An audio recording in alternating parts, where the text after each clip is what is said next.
All right, we're moving into some stuff on exponentials now, and we're going to learn about e and the natural log. So we just want to do a little bit of review, so hopefully this is easy, this section. So we're talking about the exponential functions. So an exponential function would be some constant raised to the power of x. So like we have right here, 2 to the x. E to the x, and this is going to be the one we see the most often in calculus because e is this really cool number that occurs in nature, and we use it a lot, and it's super easy to integrate and to derive, so we use e to the x all the time. Or something like this, 3 to the x squared minus 5. So any of these would be exponential functions because it's some constant raised to the power. So I just want you to think about some of these properties that are here in front of you, and I want you to kind of remember them. They were in your books, so you can come back and reference them. These two are the ones that I want to look at the most. So these are pretty easy. First, any number to the 0 is 1. If you have the same base and you're multiplying them together, then you can just add their exponents. If you're dividing, you can just subtract their exponents. A power to a power is you multiply them together. And then this is where everybody starts to fall apart. Okay, so usually people see something like we have here on the bottom, a plus b squared, and they go, oh, that equals a squared plus b squared. And girl, that is not right. That is not right, okay? Because remember that squaring something is a function, right? And functions do not distribute across addition.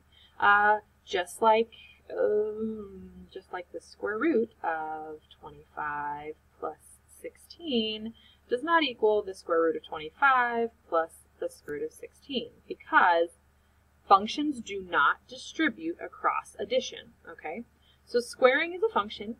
So functions do distribute across multiplication. So for number 5, if you look at number 5, a times b, that x can go into each term, and we're fine. Same here on 6. The x can go to the a, and the x can go to the b. That's totally fine. But what it absolutely, 100%, never, unequivocally can ever do is it can never distribute across addition, okay? And if you think back to like FOIL or anything like that, you remember that, you know, x plus 2 squared is not just x squared plus 4. Okay, so let's look at some exponentials. We're going to simplify without using a calculator. Now the first one is, it's a rational exponent. So if you remember that, this is how I remember what goes where. So if I have x to some exponent and an index, right, the index is this number outside the square root, then it equals x to the e over I. So exponent over index, I think of like E-I-E-I-O. I know it's ridiculous, but it helps me remember what each of those means. So e over I, okay. So the 27 to the 4 thirds, that would mean 4 is our exponent on 27, and 3 is our index.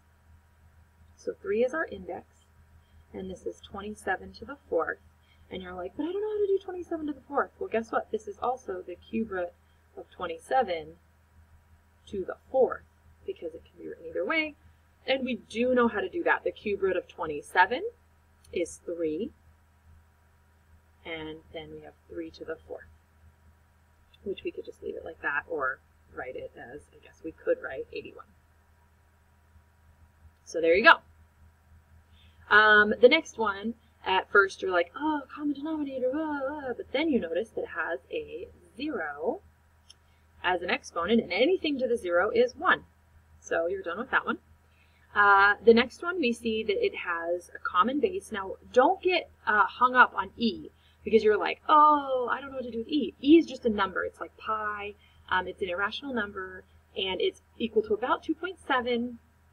So e is just a number. So this would be the same as like 5 to the 5th minus 5 to the negative, or times 5 to the negative 3. Same thing, right? So let's remember our exponent rules. Since they have the same base, we can add their exponents. So we have e to the 5 plus negative 3 over e to the 4. And 5 plus negative 3 is e squared over 4, e to the 4th, excuse me. And then since they have the same base, we can subtract them, e to the 2 minus 4, which is e to the negative 2 squared. And since these it's a power to a power, we're going to multiply, and we end up with e to the negative 4. And it says we can't leave negative exponents, so we're going to write this as 1 over e to the 4th. So that's our final answer on that one. Okay, so the next one, we have 5 to the 3rd times 25 to the negative 2. And since they don't have the same base, we can't do anything until they have the same base. But the good news is we know how to give them the same base, because 25 is just 5 squared, right? And then that's 5 squared to the negative 2. Now they have the same base, so I'm going to go ahead and do the power of the power first. So I have 5 cubed times 5 to the negative 4, because I multiplied those together. And now, since they have the same base, I can add them together. So I have 5 to the 3 plus negative 4. So that's 5 to the negative 1, which is 1/5. All right, the last one that we're going to look at on these before we start graphing is solving 9 to the x equals 27 without a calculator. And so it's not super intuitive what we should do first, but let's try giving them the same base, because we know that these both could have a base of 3, because 3 squared is 9 and 3 to the 3rd is 27. So let's just start with that. So 9 is 3 squared, so we can replace 9 with 3 squared, and it's still raised to the x. And that equals 3 cubed, right? So that makes a little more sense, because we can say, okay, well, 3 squared to the x equals 3 cubed. And we know from exponent rules that this is actually 3 to the 2x, because we can multiply those together, and that's 3 cubed. And now those exponents have to equal each other, because they have the same base. So we can just say, well, 2x has to equal 3. So we divide both sides by 2, and x equals 3 halves. Well, that wasn't too bad, right? So 9 to the 3 halves equals 27, which makes sense, because 9 to the 3 halves is the square root of 9 cubed, which is 3 cubed. All right, we're going to use a calculator to graph this, and I'm not going to show you my calculator. I just want you to practice doing it, because it's too complicated on the video sometimes to show you my calculator. But we're going to graph 2 to the x, 5 to the x, and e to the x. So first things first, we're going to go ahead and do 2 to the x. So when x equals 0, anything to the 0 is 1. When x equals 1, y equals 2, because 2 to the 1 is 2.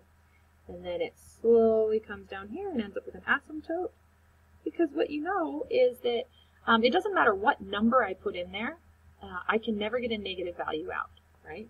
So I could put in 2 to the negative 1, well, that equals 1/2. 2 to the negative 2, that equals 1/4. 2 to the negative 3, that equals 1/8. Do you see that doesn't matter, I could put in huge, huge, huge negative values, I'm still going to get a positive fraction out. So I have an asymptote at 0. So now in blue, I'm going to graph 5 to the x. Well, when x equals 0, y still equals 1. So it still goes through that point right there, because 5 to the 0 is still 1. And x equals 1, y equals 5. So it rises a little faster, and actually it's closer to the asymptote just a little bit faster, but not a lot. But they still go through that point 0, 1.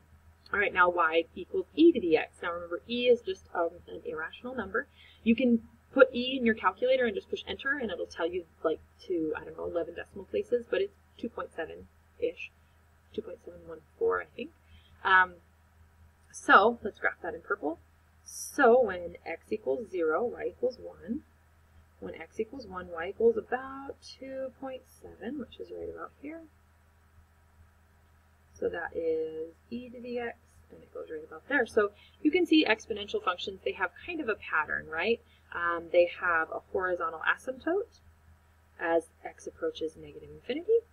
And then they go through the point 0, 1. All of them go through the point 0, 1 if they aren't translated or transformed. and then they rise. You can see they just rise at a little different speed. So let's graph some of the exponential functions, and you can take a look here as soon as my computer catches up. There you go. The domain of them is all real numbers, because you can put any number in there for an exponent. The range is always going to be, at least for the parent function, it's going to be 0 to infinity, because they're always going to have that asymptote at 0. You can't get a negative value out. There's a horizontal asymptote, they're continuous, and there's always a y-intercept at 0, 1, and then when x equals 1, y equals whatever the base was. So the letter E is used as a base, and it's called the natural base. Just trying to figure out what else I want to tell you about it. It's super cool because it shows up in like the golden ratio and all over in, like, I totally geek out when I start realizing everywhere that E shows up. But it's definitely one of the most common bases in calculus. We see it all the time because it's super easy to differentiate and integrate. You do not have to know what E, the definition of E. That is not something that matters, but you do need to know that E is about 2.78. So we're going to, without a calculator, sketch the graph of E to the x, which we just did a second ago. So it's always going to go through 0, 1, and when x equals 1, y equals E. So it's going to go like that. And last but not least, use adjustments from the graph in example 7 to graph E to the negative x plus 1. So this is where those transformations come in, and I know you love those. So remember this right here, it's outside the function, right? Because the function is E to the x. So for it to be inside the function, it'd need to be up here with the x, and it's not. Since it's outside the function, that means it's affecting y values, okay? So that negative, or that positive 1 means we're going to shift up 1. I really can't understand what that means. That's kind of scribbles. Okay, and then the negative is inside the function, right? It's with the x's, not outside the x's, not outside the function. So that negative is going to take all of our x values and change their sign. So instead of being negative, they're going to be positive. Instead of being positive, they're going to be negative. So if we look at the graph above, well, we're going to shift every point up 1. So instead of at 0, 1, we're going to be at 0, 2. And instead of at 1, 2.7, we're going to be at 1, 3.7. And so this would be ours before we change the x values. And then when we change the x values, it's going to change the sign of all of our x values, which is a reflection over the y-axis. So that point, instead of being at 1, 3.7, it's going to be at negative 1, 3.7.